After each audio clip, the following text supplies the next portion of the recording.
Hello viewers, এক ফোনে দুইটা অ্যাপ একই অ্যাপ কীভাবে ব্যবহার করা যায় তা আজকে আমি আপনাদেরকে দেখাবো।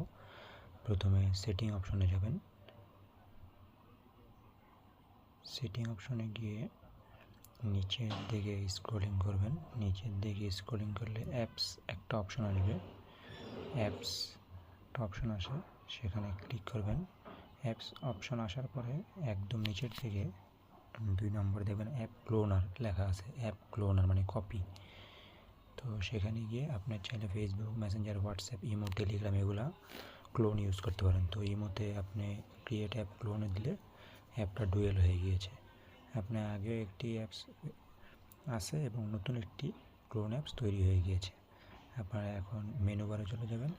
মেইন মেনুতে সেখানে গিয়ে দেখবেন যে আপনাদের ইমো আরেকটি ক্লোন অ্যাপস তৈরি হয়েছে। এখানে চাইলে আপনারা নতুন আরেকটি নাম্বার দিয়ে আরেকটি ইমো অ্যাকাউন্ট খুলে নিতে পারবেন।